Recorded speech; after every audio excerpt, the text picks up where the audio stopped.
Stanley Kubrick's The Shining is undeniably my favorite horror picture, though I don't personally classify it as a horror film. I find it to be more so of a disturbing, creepy, ethereal experience led by a magnetic performance from the legendary Jack Nicholson. But I won't go any further about The Shining here, as I have already conducted a review of it in my number 10 greatest films of all time video. So if you wish to check that out, I'll throw a link down in the description. Now let's continue on with the video.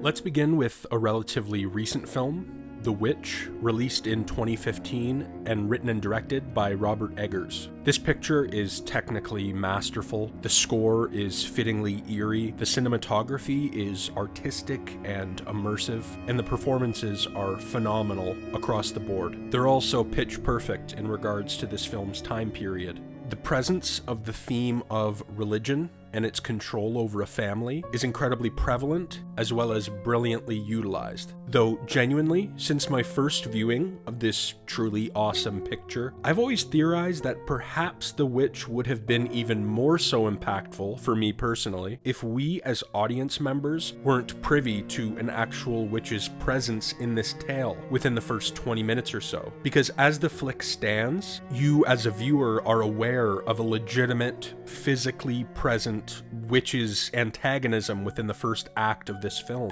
So maybe the concept of religion's control over the minds of a family could have been even more so hard-hitting if we were initially only told about but not shown this witch. But nevertheless, the witch, not my imagined version of it, is intelligent and atmospheric and creepy and overall fantastic.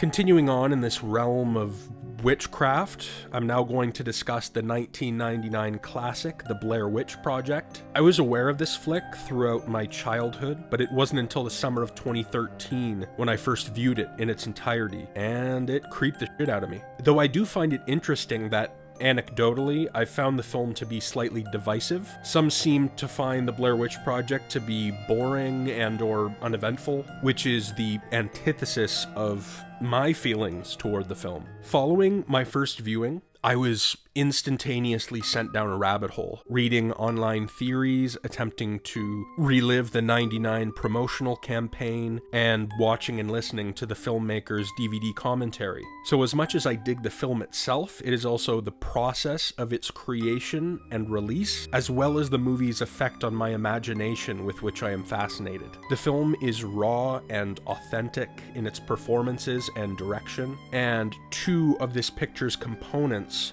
which accentuate its realism are the low budget and the unknown cast. We're scarcely shown anything tangibly scary. What's scary is the atmosphere and what you as an audience member believe could possibly be happening just off screen. I love hearing the various town citizens' individual renditions of the tale of the Blair Witch. I also love the set-up Rustin Parr related ending, as well as, generally but fittingly, the film's simplicity and minimalism. Let's return to relatively modern-day cinema as I discuss the first two pictures in Jordan Peele's trio of horror films. Mind you, I have yet to see Nope, though I am eagerly awaiting viewing it. Us and Get Out are a pair of great pictures consisting of magnificent cinematography, brilliant and eerie scores, as well as excellent scripts, which contain a much appreciated attention to detail. Us features fantastic settings, namely the beach, the carnival, and the funhouse, as well as the underground lab. It also features an exceedingly strong lead performance from Lupita Nyong'o. Get Out contains amazing performances from Daniel Kaluuya, Allison Williams, and the versatile Bradley Whitford. Both of these pictures are wonderfully bold and committed in their concepts. I can sum up this 1978 classic in a couple simple words: iconic and concise. It is a small, contained, creepy story which features a legendary score, excellently executed slow burn suspense, and solid, purposeful direction. Now, amongst the sea of Halloween sequels, I find one in particular to be quite solid, unironically. The flick that renders all of the previous sequels non-canonical, Halloween 2018. The idea of podcasters wanting to cover the 40-year-old Michael Myers legend is both modern modern and realistic, and an organic way to return to this creepy story. I really like the sort of meta component of this film, notably when one of the flick's teenagers refers to the events of the 78 picture as not that big of a deal in the grand scheme of things, as that night in 78 consisted of one masked man killing a few people with a knife decades ago. Meanwhile, in the present day, it feels as though we're hearing about a mass shooting every other week. It was a cool and interesting little element to implement.